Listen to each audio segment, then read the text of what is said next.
Ang tanging namana ng 54 na taong gulang na si Simon mula sa namayapang ama ay ang isang lumang bahay na nasa gitna ng kakahuyan. May kaya naman ang kanilang pamilya, pero mula pa man noon ay ayaw na talaga ng tatay niya sa kanya. Ang kanyang mga kapatid ay walang ginawa kung hindi ang pagtawanan siya, pero ang lahat ng ito'y nagbago matapos nilang malaman kung papaanong nagbago ang buhay ni Simon dahil sa namanang bahay. Si Simon ang bunso sa 4 na magkakapatid. May kaya ang kanyang pamilya. Ang kanyang ama ay nagmamay-ari ng mga negosyo. Marami silang pinaparentahan ng mga apartment at properties.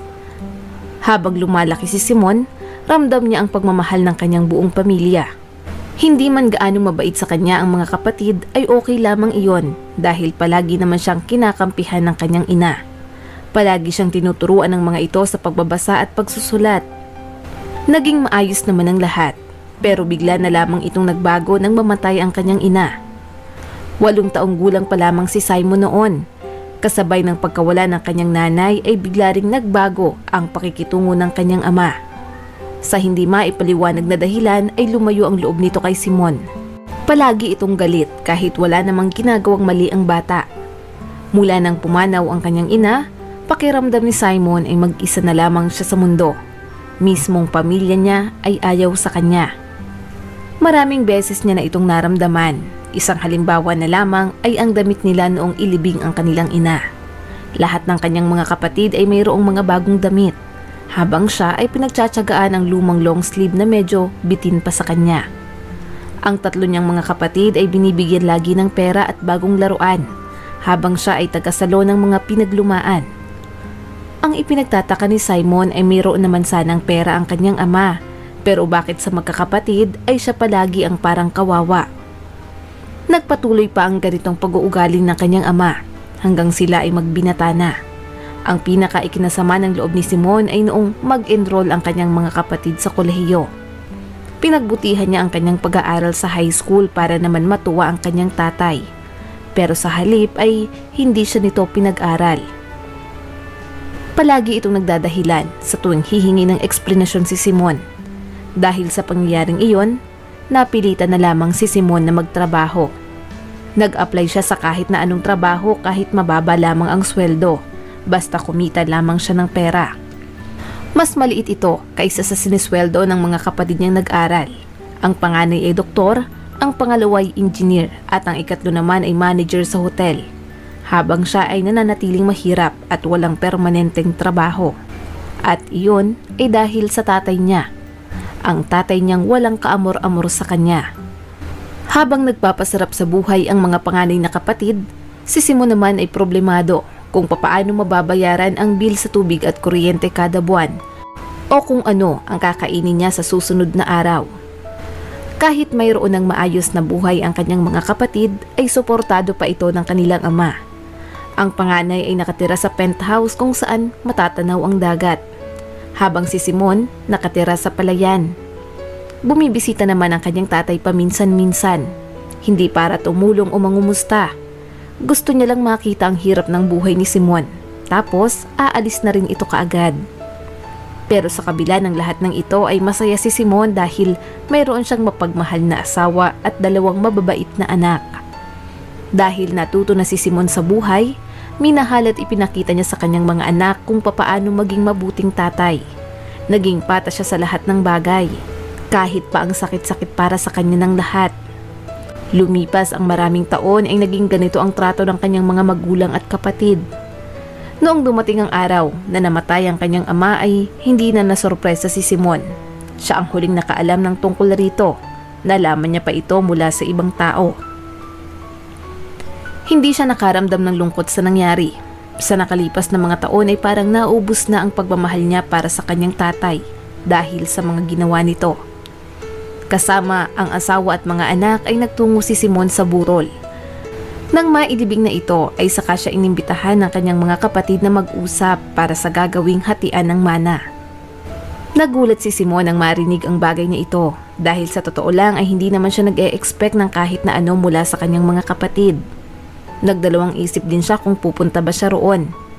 Alam niya sa kanyang sarili na hindi naman siya mahal ng kanyang tatay at siguradong wala naman siyang makukuha mula rito. Pero kinagabihan, napag-isip-isip niya na baka sakaling may iniwan nga ito para sa kanya. Paraan na rin iyon para makaganti siya sa mga ito. Kukunin niya ang dapat na para sa kanya.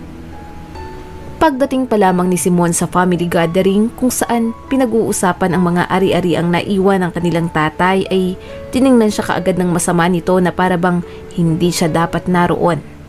Ang totoo niyan ay nagkasundo na ang kanyang mga kapatid sa hatian nila sa lahat ng ari-arian. Unang nagsalita ang panganay na babae. "Simon, sa'yo ipinapamana ni Daddy ang lumang vacation house." Noong marinig ito ni Simon ay hindi siya lubos na makapaniwala. Matapos ang lahat ng kanilang pinagsamahan ay ang luma at pangit na bahay ang ibibigay nito sa kanya. At kung ibenta niya naman ito ay wala rin namang magkaka-interes dahil sa nasa liblib itong lugar. Dahil sa sama ng loob ay galit na nagsalita si Simon. "Papaano niyong nagagawa ang lahat ng to sa akin? Palagi na lang ganito. Ako na lang lagi yung pinakahuli at parang kawawa. Hanggang sa ari-arian ba naman, hindi niyo rin ako isasali? Kayo na nga itong nakapag-aral at may maayos na buhay. Kayo pa itong gahaman." Napatahimik ang kanyang mga kapatid pero ilang sandali pa ay nagsalitang muli ang panganay na babae. "Ano ka ba naman, Simon? Para ka pa ring bata na naagawan ng laruan. Sa totoo lang, naging patas naman ang hatian. Noon ay mahalang vacation home na iyon, tsaka iparenovate mo na lang para mapakinabangan mo pa." Lumipas ang halos kalahating oras na pagtatalo ay wala nang nagawa pa si Simon kung hindi tanggapin anuman ang para sa kanya. Ayaw niya na rin makita pang muli ang kanyang mga kapatid. Nang sumunod na araw, napagpasyahan ni Simon na bisitahin ang naman ng bahay. Pagpasok niya sa loob nito ay hindi niya alam kung saan magsisimula. Napakakalat noon. Pero sa kabila ng kondisyon ng bahay ay naroon ang mga masasayang alaala na kanyang kabataan. Muling bumalik sa kanya ang lahat at halos ng kanyang natatandaan ay ang mga masasayang sandali kasama ang namayapang ina. Muli, naaalala ni Simon ang mga sandaling naghahabulan sila ng kanyang nanay. Naglalakad sila ng magkahawak kamay at higit sa lahat ang masarap na luto nito tuwing almusal. Napaluhan na lamang si Simon. Miss na miss niya na ang mahal niyang ina. Noong binuksan ni Simon ang ilaw ay doon niya lamang napansin na parang mayroong nagpunta sa bahay na iyon upang sirain ang lahat ng mga gamit, at sa itsura ng mga kabinet ay mukhang may hinahanap ang mga ito. Una niyang tinungo ang lumang kwarto. Nakadikit pa roon ang mga lumang poster ng paborito niyang anime at ang lumang kama. Nang may bigla siyang maalala, napatingin siya sa lumang mga gamit. Narito pa kaya iyon? Tanong niya sa sarili. Dahil sa naalala ay nawala ang lungkot sa kanyang mga mata. Chinek niya ang lahat ng mga gamit. Kung sakaling naroon pa ang bagay na kanyang hinahanap ay siguradong iyon ang magiging pinakamalaking ganti niya sa kanyang tatay at mga kapatid. Nai-imagine niya na ang mga reaksyon sa mukha ng mga ito. Hinila niya ang kama at mula sa likod noon ay nakita niya ang maliit na butas na natatakpan ng maliit na poster. Napangiti si Simon. Halatang hindi pa ito nagagalaw ng kahit na sino. Sinira niya iyon at dinukot ang nasa loob. Pakiramdam niya ay naibsan ang lahat ng kanyang hirap at pagod. Nakuha niya na ang isang pahabang lalagyan. Mula roon ay nakuha niya ang isang pahabang lalagyan. Pero bago niya pa iyon mabuksan ay nakarinig siya ng mga malalakas na katok mula sa pinto. Dahil sa takot na dumating ang kanyang mga kapatid ay muli niya itong ibinalik sa dati para lamang makasigurado. Habang pababa siya ng hagdan ay nakita niya ang 2 police officer. Tinanong niya ito kung ano ba ang problema. Nagtanong naman ang mga pulis kung sino siya at ano ang ginagawa niya roon. Mahinahong ipinaliwanag ni Simon na wala siyang ginagawang masama dahil sa kanya na ipinamana ang bahay na iyon. Kumalma na rin ang mga pulis at sinabing tumawag raw ang kapitbahay matapos mapansin na bumukas ang ilaw roon. Mukhang kahina-hinala dahil mahigit 10 taon na mula nang may bumisita sa bahay na iyon. Ayon sa mga pulis ay naiintindihan nila ang tungkol sa mana. Pero ayon sa kanila, posibleng kunin ng gobyerno dahil wala itong record sa munisipyo kung kailan at sino ang nakabili ng ari-arian na iyon. Hindi naman daw nila pwedeng kunin basta ang bahay nang hindi nalalaman kung sino ang nagmamay-ari nito. Nagtanong naman si Simon kung pwede pa rin ba siyang manatili sa bahay na iyon. Pero ayon sa mga pulis, ngayong nakilala na nila ang may-ari ng bahay ay baka kunin na ito kaagad sa lalong madaling panahon. Sinubukang makiusap ni Simon sa mga pulis na kung maaari ay manatili pa siya roon kahit ilang araw lamang. Pumayag naman ang mga ito, total ay wala rin naman silang dala ng mga dokumento. Kinabukasan, isinama ni Simon ang kanyang asawa at mga anak sa lumang bahay. Ayon pa sa kanya ay mayroon silang dapat na i-celebrate. Ipinagtaka naman ito ng kanyang asawa. Bakit ganoon na lamang kasaya si Simon sa lumang bahay na iyon? Gayong luma na ito at hindi na mapapakinabangan. Alam mo mahal, mula sa araw na ito, matatapos na ang lahat ng ating mga problema. Kung gugustuhin natin ay pwede naman nating iparenovate ang bahay na ito. Kaya lamang ay malaki-laki pa ang ating gagastusin. Umakyat sila sa ikalawang palapag at nagtungo sa dating kwarto ni Simon. Muli ay hinila niya ang kama at kinuha ang nasa loob ng isang maliit na butas. Hawak ang isang pahabang box ay binuksan niya iyon at ipinakita ang 4 na mamahaling relo na Rolex. Napahawak na lamang sa bibig ang kanyang asawa dahil sa gulat. Hindi siya makapaniwala. Mamahaling brand iyon ng relo at tanging sa mga magazine na pangmayaman niya lamang iyon nakikita. Tinanong niya si Simon kung papaano siya nagkaroon ng ganoong kamahal na relo. Ayon naman kay Simon, ang mga relong iyon ay matagal na panahon nang nakatago. 8 taong gulang pa lamang siya noon at kasalukuyang nasa ospital ang kanyang ina.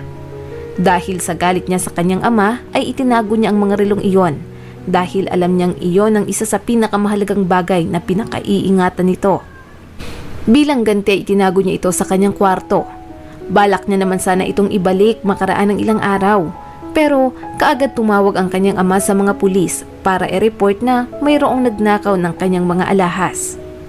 Dahil sa takot ni Simon na aminin na siya ang nagnakaw noon kaya napagpasyahan niyang isekreto ang ginawang kasalanan. Makaraan ng ilang buwan ay namatay ang kanyang ina at mula noon ay hindi na sila muli pang bumalik sa bahay na iyon. Nakalimutan niya na rin ang tungkol sa relong nakatago sa likod ng kanyang higaan. Muling niya lamang itong naalala nang bumisita sa lumang bahay.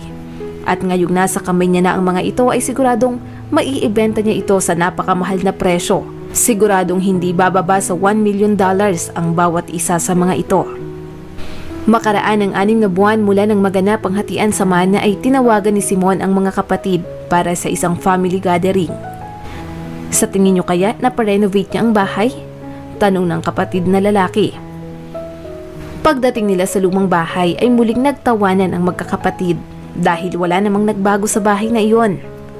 Mas inagahan nila ang pagpunta roon dahil iniisip nila na kung naipaayos ni Simon ang bahay ay aalis sila kaagad dahil ayaw nilang makita ang ngiti sa mukha nito. Subalit ilang sandali pa ay dumating ang isang magarang sasakyan at mula roon ay bumaba si Simon nakasuot ng mamahaling damit. Wow, paano niya kaya nabayaran ng ganyang kamahal na sasakyan? Tanong ng isa. Ngumiti lamang si Simon, pinasakay niya ang kanyang mga kapatid. Wala siyang balak na sabihin sa mga ito ang tungkol sa relo dahil siguradong mas ikakagulat nito ang kanilang makikita. Pumarada ang sasakyan sa isang malaking bahay. Ito nga palang bago kong bahay. Pasok kayo dahil naghanda ako ng masarap na pananghalian. Hindi na nakapagsalita pa ang mga kapatid ni Simon. Bakas ang pagkagulat sa kanilang mga mukha. Ang lumang bahay na ipinamana kay Simon ay tuluyan ng kinuha ng gobyerno. At ang pinagbentahan mula sa Rolex ay hindi niya lubos akalain na aabot sa higit $20 million dahil tumaas na pala ang value nito sa tagal na rin ng panahon at kinoconsider din ang mga relo na iyon bilang limited edition. Ang perang pinagbentahan ang ginamit niya upang makabili ng bagong sasakyan at bahay.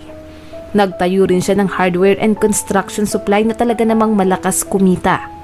Balak ni Simon palaguin ang negosyo at kung may bakante siyang oras ay plano niyang makapag-aral muli sa kolehiyo.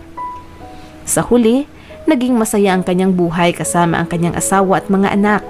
Hindi niya rin muling kinontak ang kanyang mga kapatid na hanggang ngayon ay hindi pa rin makapaniwala na isa na siyang mayaman. Maraming salamat sa patuloy na panonood sa aking munting channel. Kung nagustuhan mo ang videong ito ay huwag mong kalimutang mag-like and subscribe at pakipindot mo na rin ang notification bell para updated ka sa mga susunod nating video.